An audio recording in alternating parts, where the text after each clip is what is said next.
All right, all righty, bright and early on a Saturday morning. Yes, no, this is you have not stumbled into the Bahamas Bowl watch party.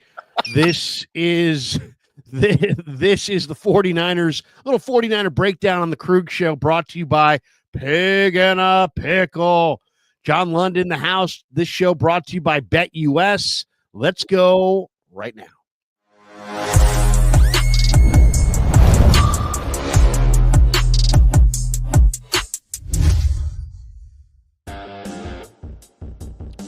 All right, we get it rolling on the Krueg Show. Happy January the 4th. I was joking about the Bahamas Bowl, but I'm watching it right now. Buffalo leading 6-0 over Liberty. I'm watching this game simply to see a running back for Liberty named 𝐿incon 𝐿incon. If you get a chance to watch this kid for Liberty, the running back for Liberty, he's kind of a chunky running back. And fill in your jokes right there. But there we go. 𝐿incon, but they're losing to Buffalo. Buffalo's favored. Buffalo's 8-4. Liberty's 8-3. It's 6-0 Buffalo in the early going. We'll keep you updated. Versus Malik Willis. There you go. Khalil Mack versus Malik Willis action, right? There you go. There you go. But it's not like somebody doesn't come from there, so you do have to watch it. That's right. It's on ESPN. Buffalo and Liberty playing the all important Bahamas Bowl here on January the 4th. And of course, we are brought to you as well by Pig and a Pickle, the best barbecue in all of Northern California. Check them out. They're in Emeryville. They're in Corte Madera. They're open 7 days a week from 11 a.m. till 8 p.m. or until they run out. Stop by, say hello to Damon and Mary, get some brisket chili. Tell them that Krueg sent you. Also, this live stream is brought to you by BetUS. That's right. Head over to BetUS.com today and use the promo code YouTube150 and you'll get 150% sign-up bonus on your first deposit, 125% on your next two deposits up to $2,000. Again, sign up at BetUS.com. Use the code YouTube150 to claim that offer, and we will make a wager at BetUS before we get out of here. All right. We are going to talk Niners, though, and the Niners are playing out the string. They go tomorrow against Arizona in a game where it means absolutely nothing. And it will kick off their offseason that John Lynch says, man, we badly need a reset. Shanahan says he's looking forward to the offseason. I asked Kyle, I said, Kyle, do you want to be more involved, less involved, or as involved as you normally have been as far as the offseason? And he says he likes the role that he plays, and he wants to be involved exactly that much. He doesn't want to be more involved. He doesn't need to be less involved. So that basically he said they're doing it just right. Well, if you looked at last year's draft, they did it just right. The problem is if you looked at the previous three, they did it just wrong. So what will they do in the offseason? That is what we will discuss at some point today. Also, who stays, who goes, and that whole thing. Why don't we start right there? A lot of people want Kyle Shanahan out. Jed York says he's not going anywhere. Kyle says he doesn't want to go anywhere. People have him traded. People have him fired. It just seems like to the unsophisticated fan, and I don't want to rip the fans because I love the fans, but to the unsophisticated fan, vocal minority, right, Krueg? It's the vocal minority. They're the loudest, but most 49ers fans understand. They're frustrated, and it's easy to understand. It's you get rid of the coach. It makes it resonates with so many people. Mm-hmm. It does. But what do you think? What do you think, Johnny? Where are you on the Kyle Shanahan? Kyle Shanahan obviously had a bad year this year. Whether he can acknowledge it or not is a whole separate issue. But where are you with Shanahan? Well, first of all, I don't even think, because Kawakami asked Jed the question, you don't even need to ask him. The 49ers want to be like the Steelers, right?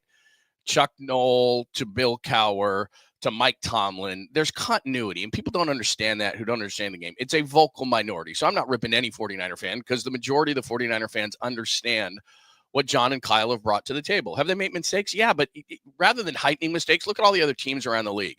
The thing that is really crushing them that we're really not talking about right now is, Brock, for a short period of time, covered up the mistake of Trey Lance. But you know this better than anybody, Krueg, because you're the draft guru of draft gurus. losing the 3 first-round picks, because that includes Trey. So Trey plus 2 first-round picks are what? 3 starters right now, 3 cheap labor guys who are going to be starting somewhere. So you know all that depth they lost because of the injuries? They have the second most dollars lost to injuries other than the Cowboys this year. Well, that depth was Trey Lance's 3 first-round picks, and that depth was Jake Moody in the 3rd round. And so, yeah, they've made mistakes. But the vocal minority, that's all they talk about. But go around the league, everybody makes mistakes. This business is hard. You did it. It's hard to get to nail all the drafts. It's hard to nail all the free agents, you know? And because Brock's going to make money, not a ton at first, but they're going to lose Hargrave, man. They're going to lose Debo. They're going to lose Ward. They're going to lose these guys. They're at that point in this process where they have got to be, as you just said, they got to be great in the draft, kind of like what the Rams have done. The Rams have nailed the draft, and there's no denying it. And because of their offensive and defensive line. So the priority is Brock 1, figuring out the offensive and defensive lines 2, because they've forgotten. The Rams have passed them by as far as physicality on the offensive and defensive line. That's why they won the division. So the 49ers need to get back to who they are. They've forgotten. And I don't want to hear Chris Forster say that he can, that he can shine shit. Start drafting offensive linemen, start drafting defensive linemen. They don't have a ton of money to do it with. So losing those picks was absolutely awful, because I don't think it allowed them to become who they should be, which is dominant on the offensive and defensive lines. The Rams have passed them up that way. Seattle's trying under Mike McDonald. They've done it on the defensive side. I think we'll do it on the offensive side. But they've lost too much in the trenches. So we can complain about Brock because, like you said, that's low-hanging fruit. And to get back to your question, to think that Kyle Shanahan, one of the best offensive minds in the league, has lost it, because you're right. He had a bad year. He had a bad year on the field. They need some sort of a Mike McDaniel to check him offensively. And then Nick Sorenson, and you're right there, right in front of him, and you asked the best questions. Nick Sorenson at the end of the year, I heard how Kyle said he's growing. And then Nick Sorenson the other day, you were there, you asked the questions, said, I've learned a lot. I don't want to hear that from my defensive coordinator when I'm supposed to be winning Super Bowls. And Brian Schneider's got to be out. I want that Notre Dame special teams coach that ran Biaggi and got 17 points. He got a kick return for a touchdown. Hire that guy. Like, it's unconscionable to me that Kyle Shanahan allowed him to stay the entire season. Like, you say this all the time, and you're the author of this quote. What do you say you do here? I mean, the fact that they lost so many games because of special teams. So I know I'm going on a tangent here. You asked about Kyle. Kyle hired, the special teams coordinator. Kyle hired the defensive coordinator. Kyle isn't getting checked offensively. Kyle is the czar. He makes the last decisions on personnel. So look, everything's got Kyle's fingerprints on it, but you still can't deny the fact that they had so many injuries. So yeah, give Kyle the reset. But Jay York's not firing these guys because they want continuity like the Steelers, nor should neither of those guys be fired. But they have got to have a great offseason. Is there anything that you want to see Kyle do differently going forward? Everybody can improve for sure. What he's obviously got an offense that works, but at the same time, man, he's also had, 4 10-loss seasons here.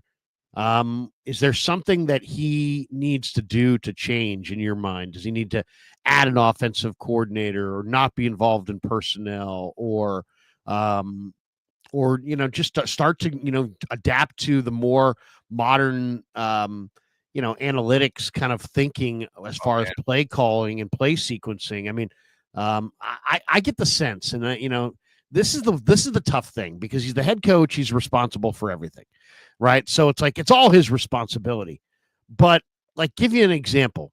There are people that are like, Kyle Shanahan doesn't know how to coach. He got to 2nd and goal from the 4, and he passed it on 2nd and goal from the 4. Then he passed it on 2nd and goal for the 3rd and goal from the 4. And then he kicked a field goal when it didn't matter on 4th and goal from the 4. And I'm one of those people screaming, what the hell, what the hell? But in reality, I think really what's going on when you watch it again is that Kyle Shanahan, the coach, is coaching around Kyle Shanahan, the GM's mistakes. They don't run the ball inside think about it this way, John. They have a Pro Bowl fullback. They're one of 6 teams in the entire league that even carry a fullback. They have the best fullback, and yet they can't run it in the low red zone, and they can't run it in short yardage. They can't get a yard when they need it, but they're employing a fullback who's supposed to be the best fullback in the game. So make that make sense. It's like, why are you passing exclusively on 2nd and 3rd and goal from the 4-yard line, which is absolutely one of those plays. Has got to be a run play, if not both. Instead, they're passing, and it's because he's coaching around the fact that Brendel doesn't move anybody, Banks doesn't move anybody, and their running backs can't run, in the low red zone. I mean, it's not complicated. It's either your line or your back. I mean, it's as simple as that. You're not getting it done. I mean, to me, that's the first guy that's got to go is 𝐬𝐮𝐬𝐽. I mean, you're paying 𝐬𝐮𝐬𝐽 to be a fullback. He's supposedly great. He told us yesterday that he wants to play like 3 or 4 more years, and you can't run on short yardage. So what good's a fullback? I agree, boy. There's a lot to unpack there because your original thought was, what does Kyle need to change? And I would agree with you there because Ricard of the Ravens, he's a 300-pound fullback, and he's a battering ram. So if you're going to employ a fullback, because you never throw him the ball either. I mean, I love Kyle 𝐬𝐮𝐬𝐽 personally. His wife is very fashionable, all those different things. But good dude, good Niner, nothing bad to say about him. Yeah, you're not using him correctly. But to go back to Kyle, the first thing I think he needs to do, we talked about firing the defensive coordinator, firing the special teams guy. He's got to do that. But he needs a Mike McDaniel. He needs someone. I'm not saying that he loses his play calling abilities, and certainly I'm not saying that he loses his personnel abilities, because he's the guy that has final decision, and you might as well just fire him if you're going to do that, because he's not going to accept that. But what he has to do is he's got to get another offensive mind in there for the very reason that you just said. Hey, Kyle, we're getting too predictable. Hey, Kyle, he just needs somebody to bounce things off of. We're not all the smartest. I love feedback on our shows because it makes me think, oh, yeah, you know what? I didn't think of that. You're not the smartest guy in the room. I mean, Kyle knows offense as well as anybody. But because everybody runs a version of his system, it becomes much, much easier to defend that system because you see it all the time. I use this example all the time. Used to cover football in the Mountain West. And when teams would play Air Force, they would have this week, and Air Force could beat you because you never saw Air Force. But in the 70s, everybody ran the wishbone, so it was easy to defend because you were practicing against it every single week. Well, now teams are practicing against a version of Kyle's offense every week. So what's your next move? Well, the next move for a guy like Mike McDonald, who's in your division, he's doing all sorts of weird stuff defensively and different looks and different things. And when they get personnel up there in Seattle, the right personnel, they're going to be a pain in the ass. And they already beat you this year, and they beat you as Baltimore. So that's a long way of saying that Kyle needs to get somebody in the room that's an offensive guy that he trusts, that he can bounce things off of. He still has final word, but someone like Mike McDaniel used to be to say, Kyle, what about this? Or let's think about that. So that's one thing he's got to do. Robert Saleh's sitting out there. If people want to, let's go back to your original thought, Krueg, which was a great one, which is, okay, everybody wants to fire everybody. Well, but to fire somebody or to cut somebody or to replace somebody, you better have somebody better in mind. Everyone wants to fire, but nobody knows how to replace that guy. Okay, so if you're going to fire Nick Sorenson, Robert Saleh's sitting out there, and he's better. That's not even a debate. Robert Saleh may not be a better head coach, but he's a better defensive coordinator than Nick Sorenson, and he has experience, and he's coached in a Super Bowl with you. So, first of all, that's the guy you go get. Any special teams person just about is better than Brian Schneider, so you do that. And then, you kind of go from there, but he has got to get an offensive guy in there. He's got to get a veteran defensive coordinator so he doesn't have to deal with the defense, because I think Kyle probably had to deal with the defense too much this year. And then I think Brock is actually going to fix himself, as crazy as this sounds, because I think you would agree with me. He just tried to do too much. All the injuries started to mount, and Brock said, I got to do more. And it's like, that's not you, bro. You're not that. You're not Josh Allen. You're not Mahomes. You're not Lamar Jackson. You're Brock Purdy, and you stay in your lane. So when they get the personnel back, I think Brock is going to be fine. I don't know if it's going to be $60 million fine, but I think Brock is going to be fine. But Kyle has really got to look himself in the mirror and say, okay, I got to make some changes on my staff here. You know this. I mean, look at Philly. Philly was a mess at the end of last year, and they bring in Vic Fangio, and they bring in Kellen Moore. They completely changed their coaching staff, and here they are. You need new philosophies. You need new blood. What blood did they bring in? Nick Sorenson was already on this team. They need some outside to look at this team objectively and say, these are the changes we need to make. Yeah, I think they need a couple things. They need bigger, more physical offensive linemen.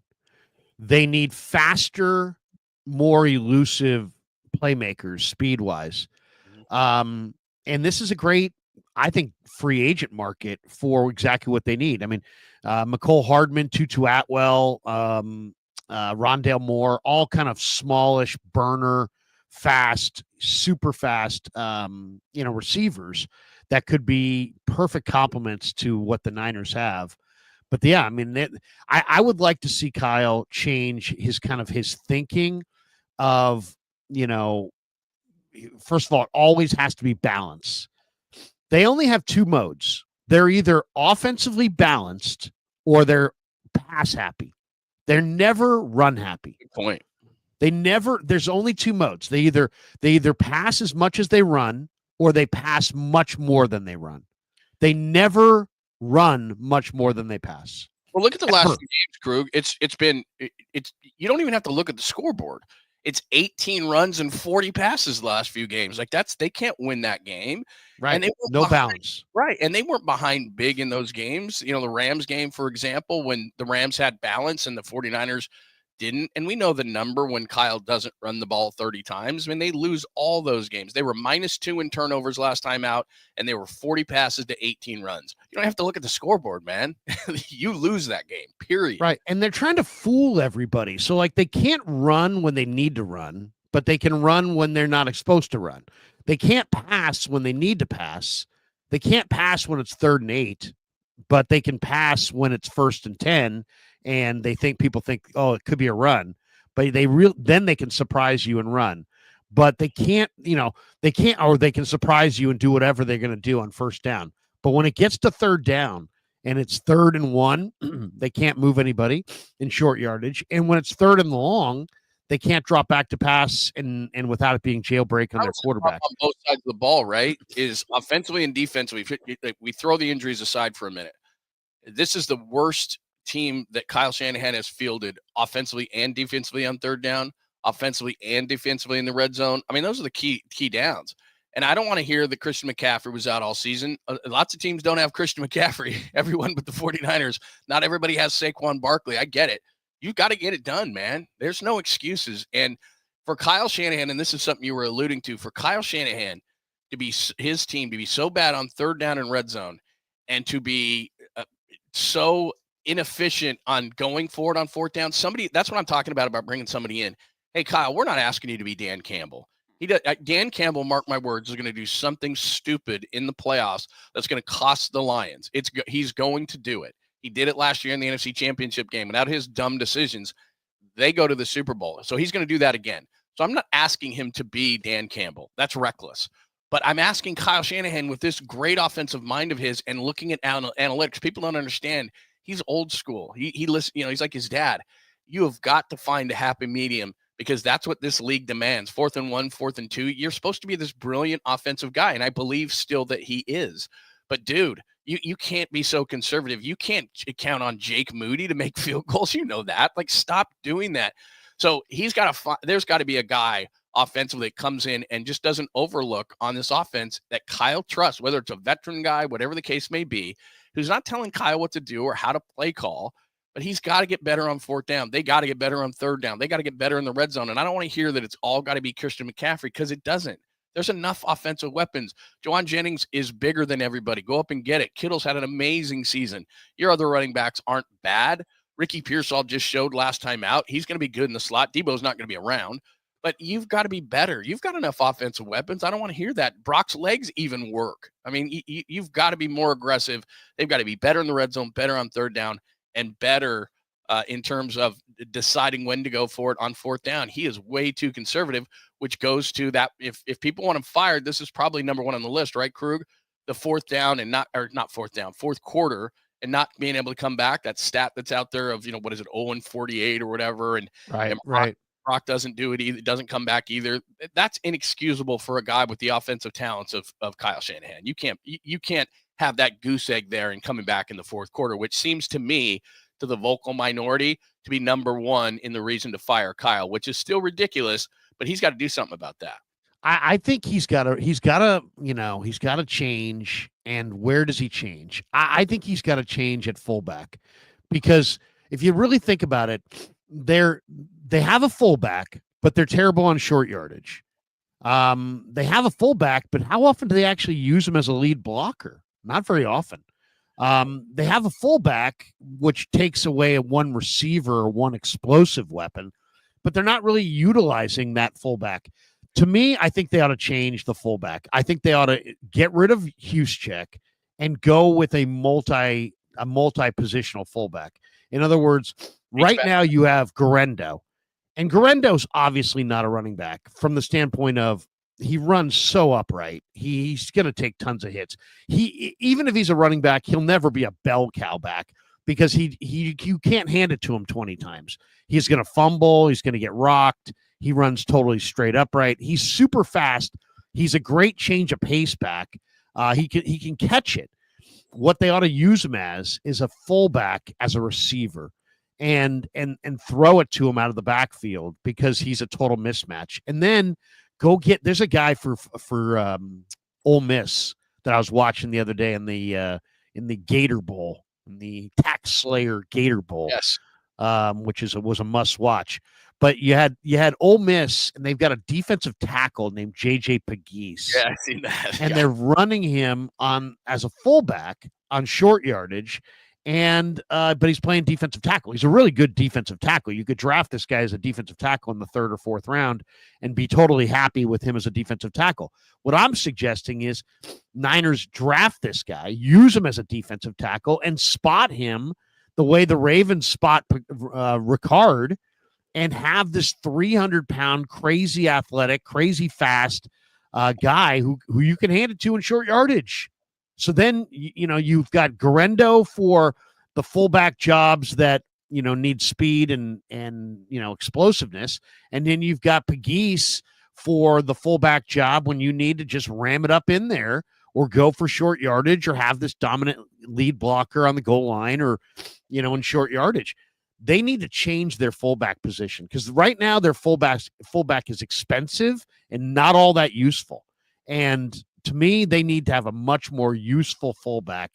They need more speed, bigger bodies on the offensive line, but they need a fullback that helps them in short yardage, that helps them as a receiver, that adds something to their offense. Right now, they handed it to 𝐬𝐮𝐿, he fumbles. They try to use him as a lead blocker. He gets stuffed. He doesn't move anybody in the run game. So, there's not a lot there. So, it's nice that his wife's a great story. It's nice that Kyle likes to talk to him at practice. But as far as what do you do here, he's not doing anything. So to me, that's what I want to see changed. I want to see Kyle run the ball more. I want to see them change out the fullback for a little bit more of a useful fullback. And I want to see a whole lot more size on the O-line and a whole lot more speed at the weapons. Show me your burner. You can have Jauan Jennings 4.7. You can have Ricky Pearsall, but you got to have a burner. Debo's slow. They can't. That's the one thing is I give them credit. They at the beginning of Kyle's tenure, they just couldn't figure out a receiver, and they've done a pretty good job of it. But like you said, they tried with Danny Gray. They've tried to get burners. They just haven't hit that guy. But like you said, there's some guys in free agency, and they're not going to be over involved in free agency because of Brock and some of the guys they got to bring back. But I just want to go to your O-line thing, which is, people are assuming Trent's going to be back. I don't know that he is. And okay, so he's going to be. Let's just say that for a second. But still, you got to find one. And I don't like 𝐾𝐸𝐽𝑡𝑠, never have. I don't like Banks, never have. He's a slog in the type of zone scheme they're trying to do. Like you said, Brendel's constantly on the ground. He's gotten Brock almost killed a million times this year. So you're going to need 3 to 4 offensive linemen. Let's be honest. They'll probably take 𝐾𝐸𝐽𝑡𝑠 back just because you can't fix that many holes. And they're not going to be able to spend a ton in free agency. So it goes back to what you said about the Steelers all season long and guys like Frazier and the way that they've done things. They prioritize the offensive line. And I think you need to look at Pittsburgh. They know what they are, and they've been this way for years. So they prioritize the offensive line. They prioritize the linebackers and the pass rushers. There's certain things that they just will not renege on. They haven't done a great job since Roethlisberger left, obviously, with a quarterback. But there's certain things that they do and they draft. And I think the 49ers have forgotten that. And they just need to get back to it because they've got to fix their offensive line. They got to fix the interior of the defensive line. As I've said many times, I don't expect Hargrave to be back. And I'll give Leonard Floyd credit. I mean, they've been kind of empty sacks, but he's got them. And so he's okay, even though I'd like to just see him be a third down guy, and I'd like to see more of an edge setter on the other side. But they've got to get back to being who they are, because if you look at the NFC right now, Krug, and you know this, but I'm just going to say it for the benefit of the viewers, Detroit's got a crushing offensive line, and when they've got everybody healthy on defense, they address their defensive line with guys like Reeder. So they're a tough defensive and offensive line. Like Dan Campbell, they kind of do that. Philly is the same way, one of the best offensive lines, and Jalen Carter on the defensive line, and Davis, Jordan, and all those big guys. So they have prioritized offensive and defensive line.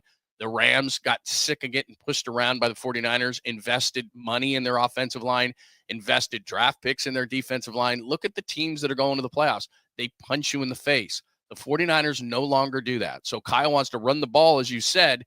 They don't have the personnel to do it. They don't have the personnel on offense. They don't move people, like you said, especially in the middle of the offensive line. Pooty's the only one that consistently does it. Trent didn't have a good year. I know that's sacrilege to say, but he didn't, and he was hurt. And then on the defensive line, people are getting on Bosa. Watch the damn game. Bosa's getting doubled and tripled every time because there is zero respect outside of anyone not wearing 97 on the defensive line, and that's malpractice for them. To have a guy like Bosa and to give him no help whatsoever, what the hell are you doing? So the offensive and defensive lines, other than getting, like, Brock is priority number one, and then getting the offensive and defensive lines fixed is priority number 2 and 3. Firing the the defensive coordinator and the special teams coach is 3 and 4. Those things have to get done. And then nailing the draft, which I think you should be a part of, nailing the draft is number 5. I mean, these things are clear priorities. And if they don't do those things, they're not going anywhere near playoffs, championship games. Seattle's getting better. The Rams are getting better. And the best teams in the NFC dominate on the offensive and defensive lines, and they no longer do that. Well, and start being creative. Start thinking outside the box. Start thinking, I'll give you an idea. Here's a guy that to me is intriguing. I'm going to share the screen here. This guy is named Desmond Watson. I don't know if you can see him. I know that dude. Yeah. This guy is 490. He's Florida's defensive tackle. He's a senior. Now, this guy is he's got a huge weight problem, right? But I mean, my God, this is an athlete at who could lose 50 pounds and still be 4 and 1/4 and be monster. Get this guy as an undrafted free agent. Get an extra 7th round pick and take a flyer on this guy and try this guy at center. I mean, how hard can it be to freaking snap the ball and freaking, fire out your hands? What this guy's got, Jake Brendel's 285. This guy could eat Jake Brendel for lunch. I give him a ton of credit. He was a journeyman when he came over here. If people don't know, 30-plus-year-old guy, and he did a decent job. But like you said, between him and Banks, they have no chance. They get caved all the time. People go back and watch the film sometime. They get caved constantly. Brock is running for his life constantly because of middle pressure. Brendel can't come back. Banks isn't coming back. He's a free agent. If Trent is coming back, then it's for a year maybe. The only reason Trent's playing, he's got plenty of money, man. He's got $1 million one-of-one gold Rolls Royce that's electric. He doesn't need the money. He's coming back because he wants to win. So, I like I said, other than Pooney, I don't like anybody in their offensive line if Trent doesn't come back. So I don't know how they're going to fix that in one off season. But like you've said, look, the Rams did it. They drafted and put money into it. The Steelers do it every single year. It's time. I'm not saying fire Chris Forster. He knows what he's doing. But this philosophy, and you've said this many times because we know this philosophy of you don't need to draft offensive linemen early. Okay, maybe that's true in the interior of the offensive line, getting Pooney in the 3rd round. But left tackles, like that top 10 pick or 11, I guess it's 11 is the best they can do between 11 and 14. That's probably got to be an offensive lineman. Now you've got to do best available if there's a stud defensive tackle there or something like that, or an edge guy or whatever. But you've got to get an offensive lineman, and they are hard to get in the later rounds. Usually, I mean, look at the great teams. They got stud left tackles that they took in the top 10. So, they've really got to look at that. And, we never say this either, by the way. This is never discussed. When they took Kinlaw, they traded back from 13 to 14. 13 was Tristan Wirfs. It'd be pretty nice to have that guy right now. So, they've had different team. Yeah, they've had malpractice, but Tristan Wirfs playing right tackle for a minute until Trent left, that would have been a pretty decent thing to do. So they've got to stop having this philosophy of let's take, McKivitz in the 5th round. and then make him, a significant part of the offensive line. They got pushed around all year. They can't have that again. Yeah, no, there's no question about it. The offensive line has to be addressed. I mean, and you don't have to. Some people are like, every pick they make should be on the offensive line. No. It's not every pick they make, but they need to get, I would say at least 2 or 3 offensive linemen. And there's some guys that I really, really like, and they don't all have to be in the first round. So, that's the other factor. You don't have to necessarily do everything in the first round. I personally think they're going to go defensive tackle. You love Zach Frazier, the kid Fatanu out of Washington hurt his knee, so we didn't get to see him, but I really liked him. Yeah. Pittsburgh went first 2 picks. The Niners did it with, I know Anthony Davis in the end didn't work out, but he was good for a minute. And 𝐬𝐻𝐫𝐞, there's a reason why that team went to a Super Bowl and probably should have won it. They had a great offense. I mean, Staley's at left tackle, Boone's in there, 𝐬𝐻𝐫𝐞's there, Anthony Davis is there. I mean, they pushed people around. So, I know it's not sexy to talk O-line, and people are like, oh my God, they have enough skill position players. They have got to fix both sides. The trenches have got to be a major not number one because that's Brock, but it's got to be in firing the offensive coordinator, the special teams coaches 2 and 3, but you've got to get better there because the NFC, you look at traits for teams that win. In the NFC, they push you around. Philly does it. Detroit does it. The Rams do it. The Vikings do it. Hell, look at the Vikings offensive and defensive lines, and they did a great job. They lost Hunter to Houston, and they got Van Ginkel and Grenard, and just they're better. Blake Cashman, right? I mean, how great has Blake Cashman been for them? I mean, look, Darnold has been great. There's no question about it. I mean, he's been absolutely great, much better than I thought he could ever be. But they went out in the offseason, and they had a great offseason and a great draft, and Darnold has been absolutely amazing. But look at what they are doing defensively. Brian Flores, my God, I would pay him anything to be the 49ers defensive coordinator. He's good. No question. All right, it's time for our BetUS. Are you looking for a new book this football season? BetUS is the answer. With BetUS, you get the fastest payouts in the industry and easy withdrawals, live wagering in all major games. Plus, you get 10% back on your net losses twice a year. On top of that, you get your own personal account manager. So what do? You head over to BetUS.com, use the promo code YouTube150. And they'll get 150. You'll get 150% sign-up bonus on your first deposit, 125% on your next 2, up to $2,000. Again, sign up at betus.com. Use the code YouTube150 to claim that offer. All right, we are going to share the screen and make a little wager here. Wait a second. There we go. All right. Okay. So now we are effectively sharing the screen. Johnny, what do you think? There's a couple NFL games today. You got Browns getting 20 against the Ravens. 20. You get the Steelers getting 2 at home against Burrow and the Bengals tonight. You never see 20-point spreads. And I know it's the end of the year and certain guys aren't playing and everything like that. But, dude, I don't know that I've seen I don't think there's been a 20-point spread this year. That is ungodly. I know. Like you see it in college all the time, but in the NFL, that's a massive spread in the NFL. Wow. I'm tempted to tease it up to 27 or something like that, and just be like, I'm up 27-0, and let's just see if I can. I almost think you have to take that. I mean, I'd have to double check on who's playing, who's not, and all that kind of stuff because it is the last week, so lots of people are sitting just like with the Niners. But I don't know that I've seen a 20-point spread this year. That's crazy. Seriously, that's a big one. We're about to sneeze. Okay, there you go. I hate that. Yeah, you got to. There you go. See, that's the difference. And I do love this forum, but back in the old days when you didn't even have video or anything, you just turn your mic off, you're fine. But not now. You'd be set. Now it's like people are like, "What's wrong with you?" Yeah. Okay.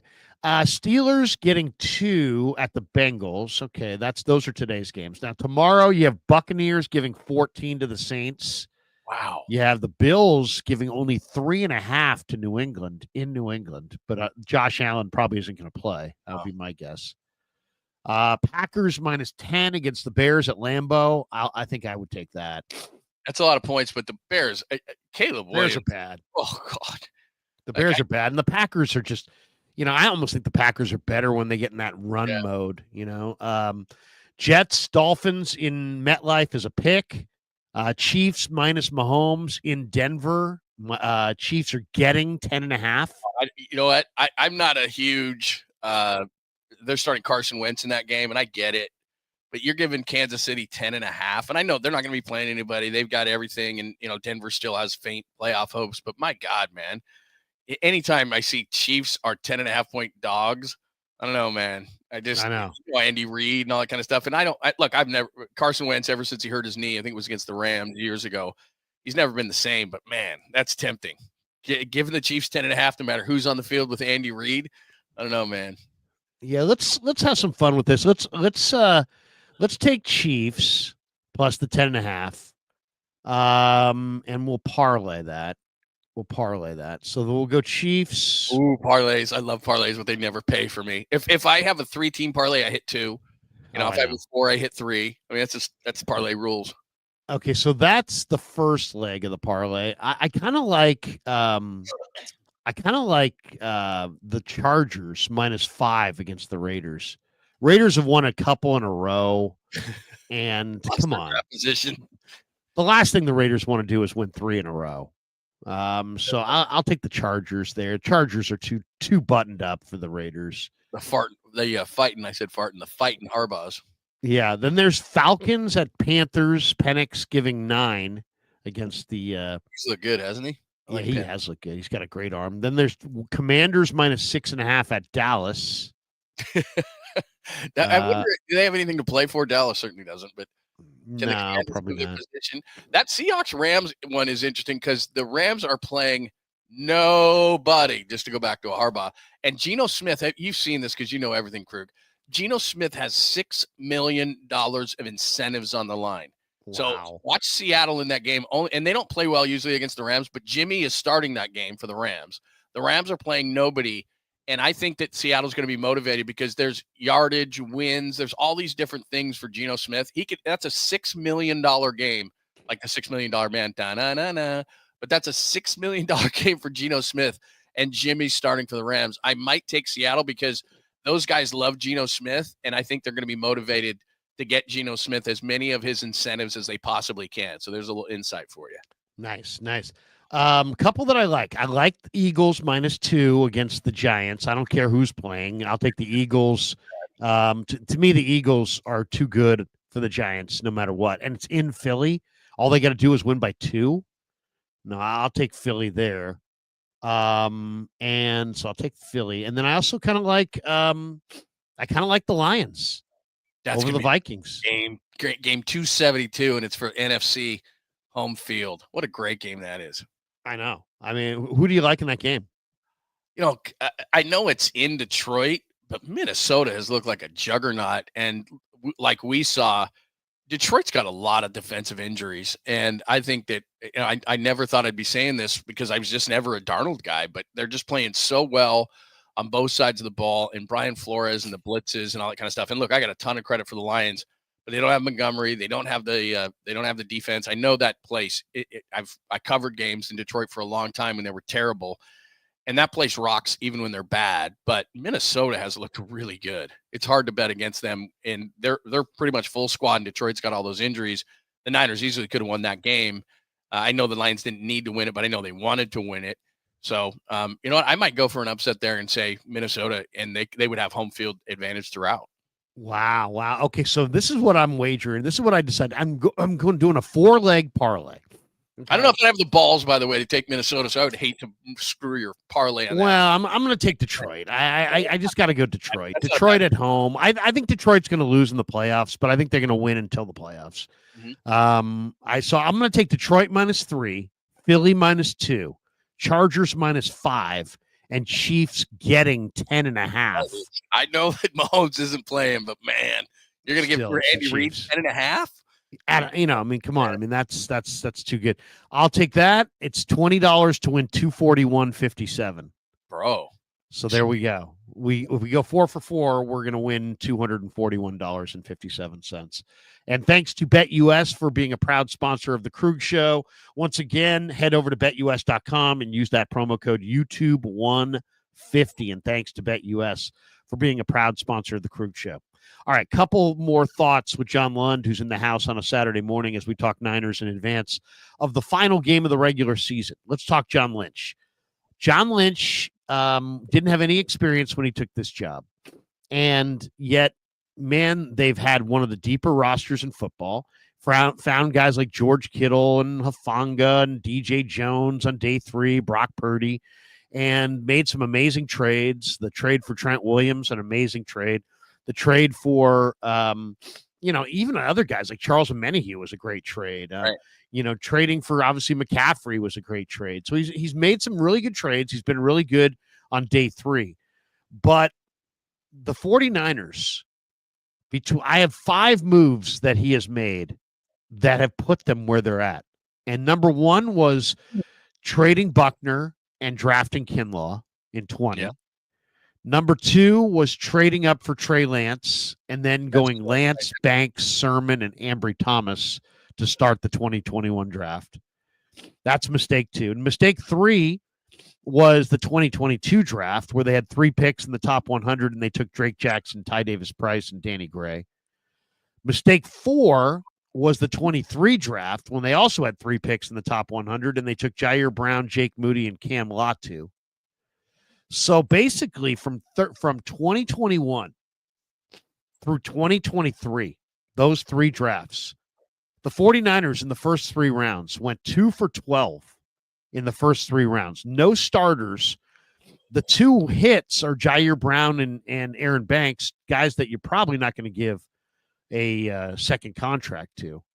So, and while that was going on, Detroit in those same 3 drafts got Jahmyr Gibbs, Jack Campbell, Penei Sewell, Amon-Ra St. Brown, Aiden Hutchinson, Jamison Williams, Kirby Joseph, Sam Laporta, and Brian Branch. That's how you build winners. It's draft. It's 2-3 drafts. That's what happened. You want to know what happened? That's what happened. Yeah. Detroit got really good. The Niners got really bad. And number 5 was signing Hargrave and depleting the depth to do so. Those 5 moves have killed the Niners. And that goes back to Buckner. It's because they screwed up on Buckner, then brought in Kinlaw, and Kinlaw didn't work. Then you had to spend the money on Hargrave, and Hargrave hasn't worked, and you're going to have to let Hargrave go in the offseason. So that's been a disaster. The other disaster too was 2017.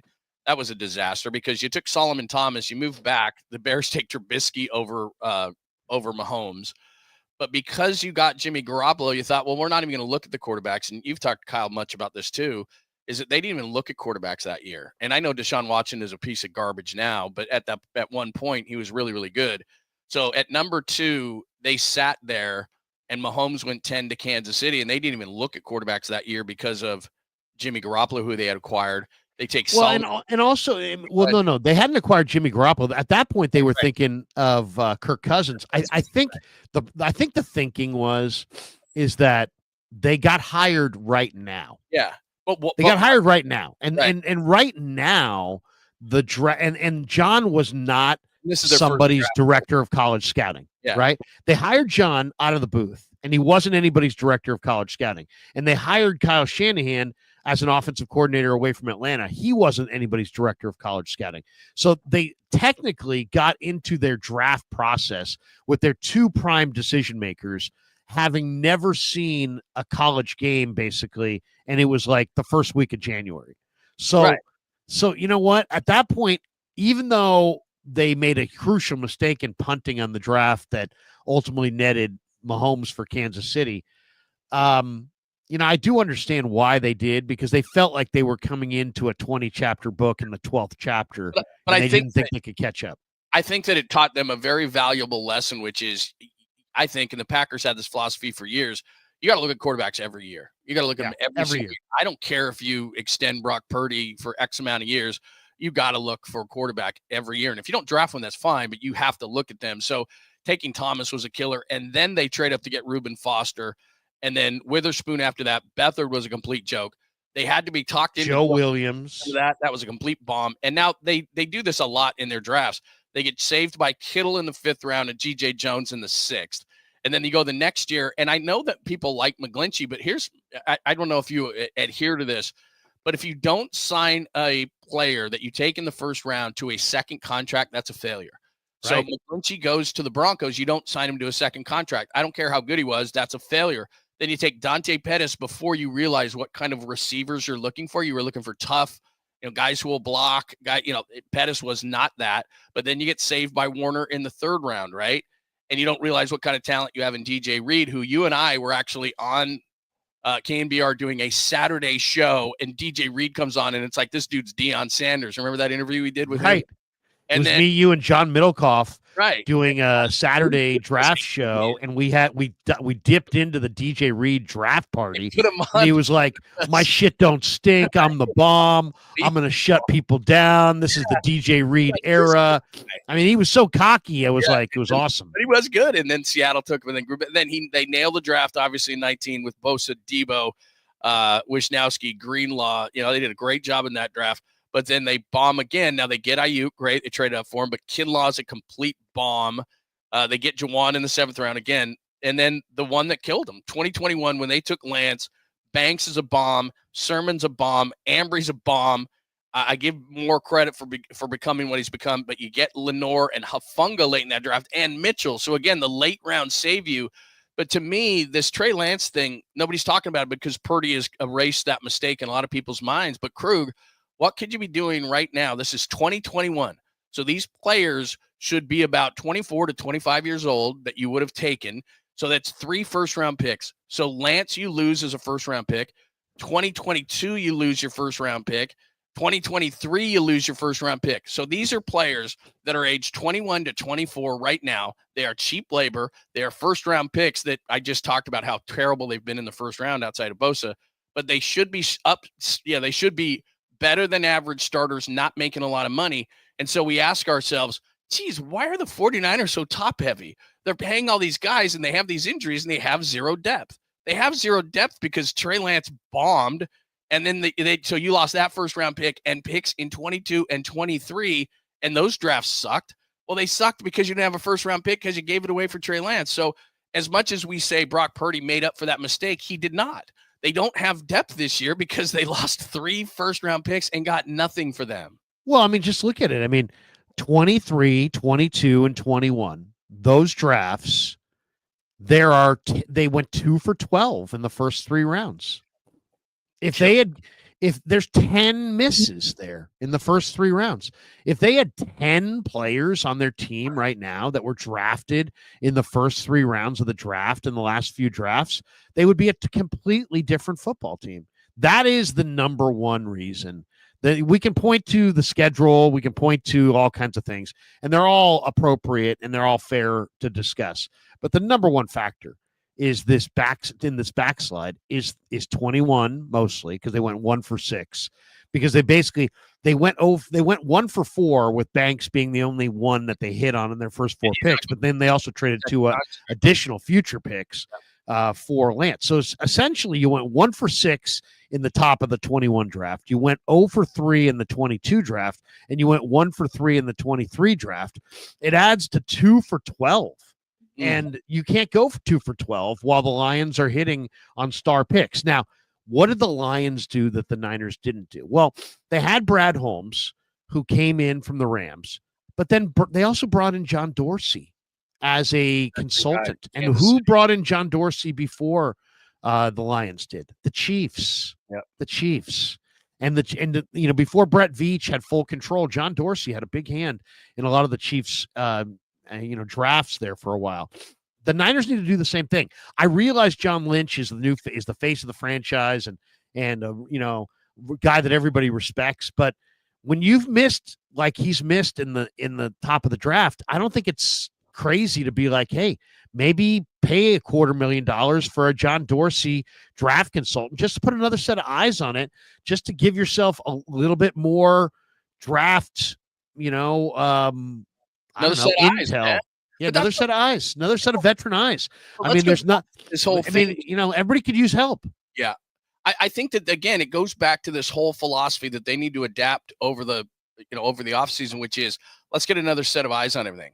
So, again, I'm not saying fire Kyle Shanahan. I think it's ridiculous, but another set of eyes on the offense. Bring in somebody that Kyle trusts. Nick Sorenson's just too inexperienced. Robert Saleh's out there. You got to get him back. You got to get a special teams coordinator. Like you said, you got to get a consultant for the draft. It doesn't mean that John and Kyle can't do it or don't know. It's just bring another. What does that hurt? Because like you said, if I'm being objective, 2023's draft, Brown, Moody, Latu, I mean, those are bombs, man. Robert Beal's done nothing. Braden Willis, Ronnie Bell, and those are terrible. Drake Jackson's a joke. Ty Davis Price, Danny Gray. I mean, I'm just putting names to faces. You got Brock, that's great, and this draft looks good, but I mean, you hit it right on the head. It's why they are where they are. It's why the Rams are where they are. They've nailed it during the process that you failed. The Lions have done that. The Eagles have done that. The Eagles, not only did Vic Fangio go in there, but all this young talent that they drafted, mostly out of Georgia, by the way, but all this young talent, they nailed it all. The corner they got this year is absolutely great. Jalen Carter is great. They lost a lot of guys. They lost a lot of veterans, Fletcher Cox and Brandon Graham and all these. They aged out, and all of a sudden they get all these young defensive players that are playing with their hair on fire. Like I said, they got like 3 or 4 guys out of Georgia, but they nailed the draft, and the Lions nailed the draft, and the Rams nailed the draft. And then you look at what you just talked about as far as what the Niners have done over the last 2-3 years. Now, this year's draft class is different, but 21, 22, 23, you can't bomb 3 drafts in a row. And look, I'm not putting Brock Purdy in there. Good job. There's a couple of names in there, as you said, but you can't go 2 for 12 and then expect to still be in it in the NFC. The injuries hurt this year. There's no question, but the teams you're chasing have nailed the last few drafts, and you gave away 3 first-round picks for Trey Lance and drafted a kicker in the 3rd round. Like, you're screwing around because you think this is going to last forever. You got to nail the draft. I would absolutely. That's a great point by you. You have got to bring people in from the outside to evaluate what you're doing, your processes, your team, because the team that they have is not the team they want to be. And that's not the team that they've been. Couple last thoughts before we call it quits. Nick Sorenson. You're done with Sorenson? I mean, they have bad situational numbers. They were good yardage wise, but to me, it seems like I think Kyle needs what Sirianni needed, which was a proven defensive coordinator. Last year, he had Sean Desai. He had never done it before. It showed. This year, they brought in Vic Fangio. They brought in a couple young DBs, and suddenly they get the best defense in the game, and they're probably going to the Super Bowl. Should the Niners abandon Kris Kocurek in the wide 9 and go to a 3-4? And should they bring Sorensen back? And if not, who's the DC? I just, like we talked about, I think that you fire or replace somebody when you have somebody better. And I don't know what Robert Saleh wants to do, but clearly he wants to coach. He could be sitting on a beach, and I think his contract's like $20,000 a day from the Jets. So if I'm him, I would have taken a break, and a mental break. But you know what? He's a junkie. He's a junkie man. So he goes right back in, and he goes with LaFleur, his good buddy in Green Bay, and he's consulting. So he wants to coach. Any money he gets is going to be offset. He doesn't care. He wants to coach. Kyle Shanahan and the powers that be with the 49ers have already called him. He's better than Nick Sorensen. And you've been in these press conferences, and it's nothing against Nick. I'm sure he's a nice guy. He could be the defensive coordinator for the Bears or the Titans or somebody that's rebuilding, and then he could grow with that team. But you can't do that when you're the 49ers and you're in this window. And I still believe with the right moves in this offseason, especially because this division is not, the NFC East when you have Washington and Philly and all these good teams. It's not the NFC South either, so it's somewhere in between. But they've got to win now. And you're down there all the time, and I was too. There's a desperation in the air there. That's not too strong of a statement. There's a desperation in the air. They so badly want to win a Super Bowl, but you can't do that with a rookie defensive coordinator. It showed all year long. Nick was out for games, and you're still going 4-man. You're not blitzing at all. There were situations that called for change-ups, and you just didn't do it. And you've been down there. I mean, Nick has admitted, I've made mistakes.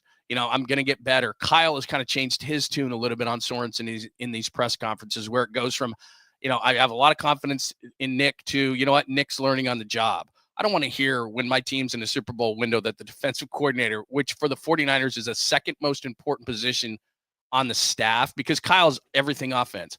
Okay, so who's going to run the defense so Kyle doesn't have to worry about it? It's got to be a veteran guy, and I can't hear from my defensive coordinator that he's learning on the job. That's not for the 49ers. That's for the Bears or the Titans or somebody who's bad. Jacksonville, they can do that.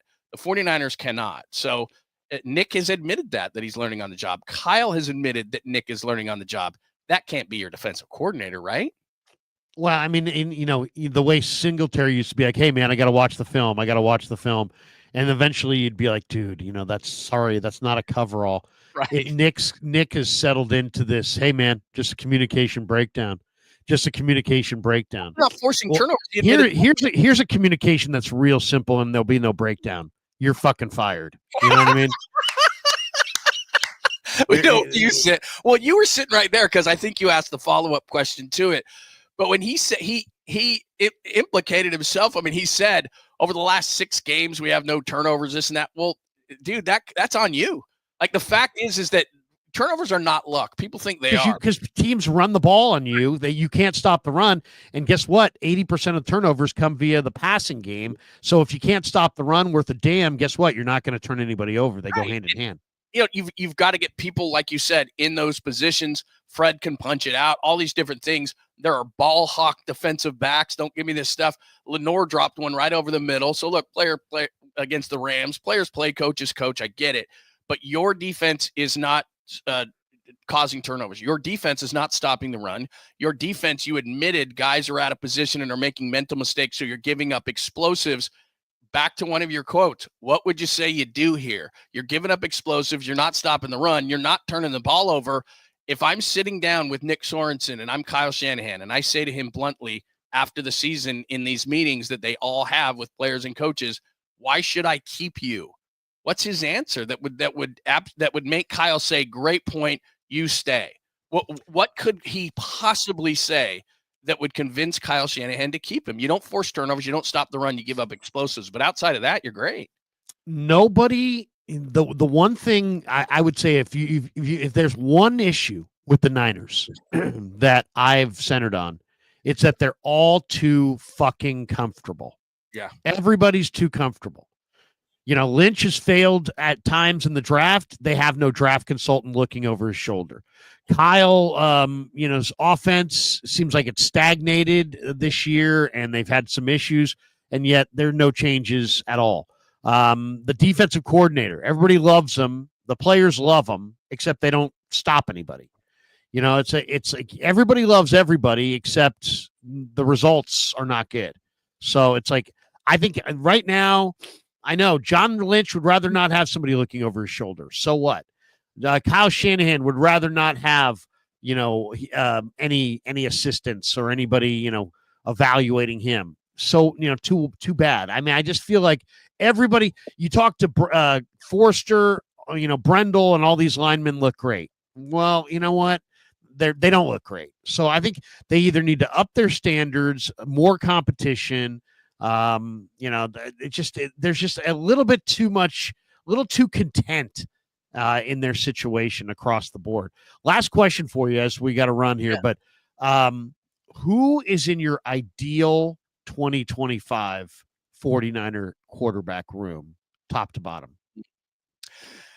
This probably won't be popular. First of all, Brock's getting paid. I mean, you and I have gone on many, many rants to say, is there somebody better? And before Darnold got too good, Minnesota's not letting go of Sam Darnold. There's zero chance. They might entertain offers for J.J. McCarthy, but he makes such little money that they could keep him as a backup and it'd be no big deal. But they can get a 1 for McCarthy because this draft is so bad, but that's a whole different tangent.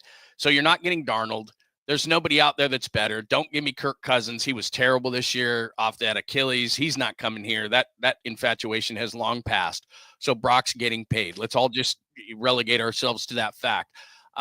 I know who you like, but I'm going to go look, Daniel Jones to me, and I don't think he's going to be a starter, but this big trend now that's going on in the NFL of Baker and Geno and Sam Darnold, they're rehabbing these guys, but it's happening mentally because these guys blow out mentally. Daniel Jones has talent. He can run, he can throw. A couple years ago, he led him to the playoffs. He hasn't been great. I'm not saying he has, but I think of all the guys that are out there that people want to rehab, Mac Jones, Zach Wilson, all these guys, I think Daniel Jones has the most upside. That's why he went to Minnesota. So if they keep J.J. McCarthy, he's not going to stay there.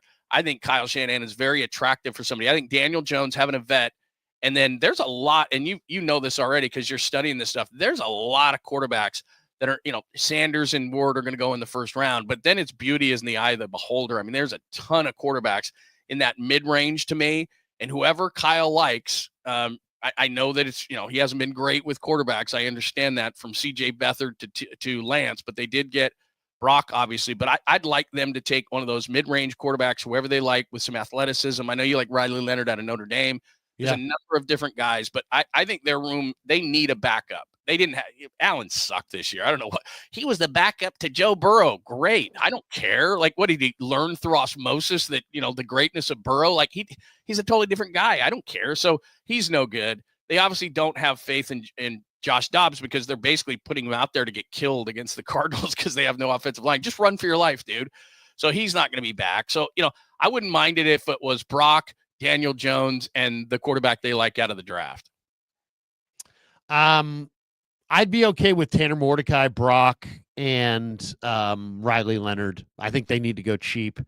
That's going to do it for us. I wanted to play this cut from John Gruden, who says the Niners absolutely need to pay Brock Purdy, and he makes a good argument, but I didn't download it in time, so I won't be able to play it on this stream, but we'll definitely hit that next time. Let's hit a couple of these supers here. We got this one from Ryan Aloy. He says, if Purdy hurts, his arm strength seems diminished.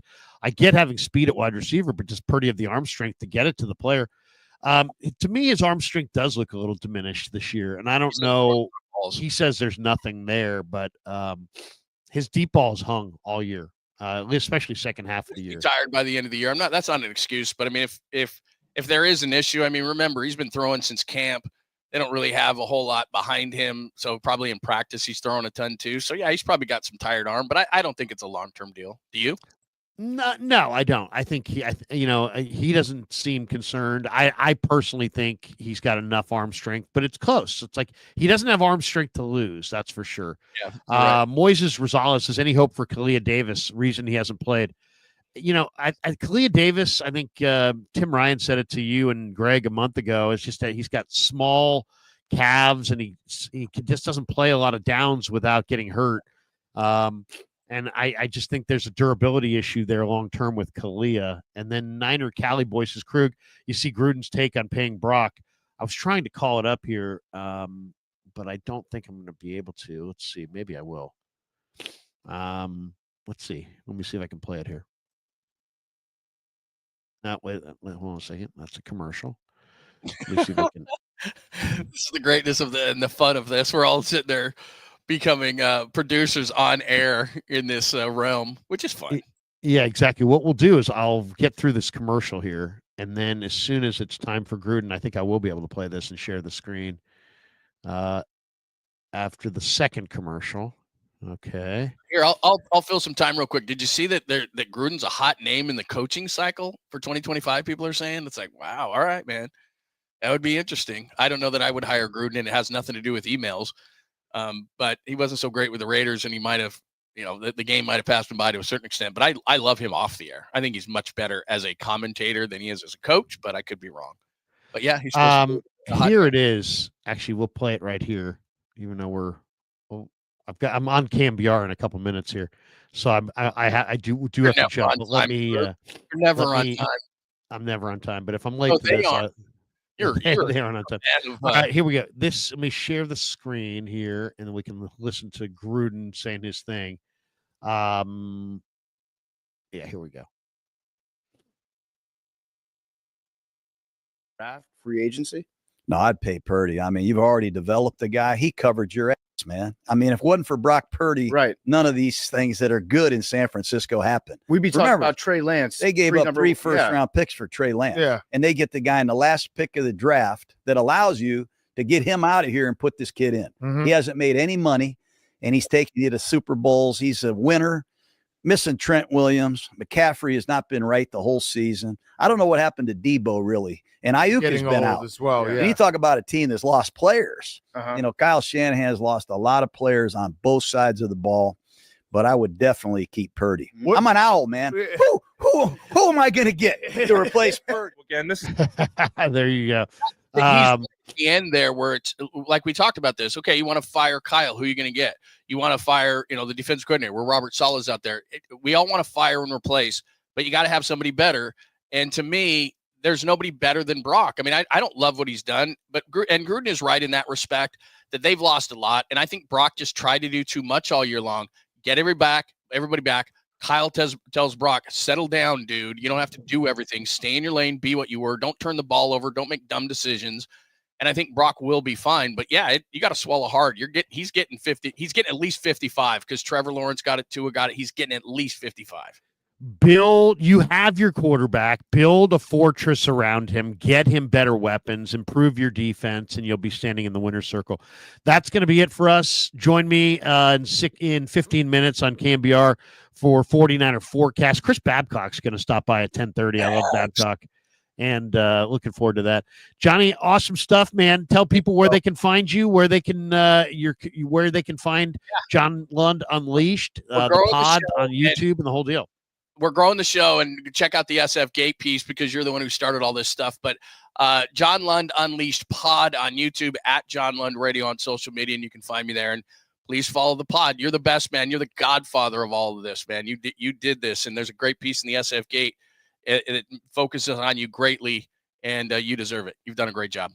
Well, dude, I'm enjoying it immensely. I'm going to enjoy the rest of Saturday after this one more hour on the radio. John, have a great Saturday, man. We'll talk to you next week, maybe Monday. Maybe Sounds Monday? Good, yeah, regular we'll Monday. Thanks, Krueg. For John, I'm Larry. Have a great day, everybody. Peace. Yeah, never met a man I've been scared of. Careful, you won't get exactly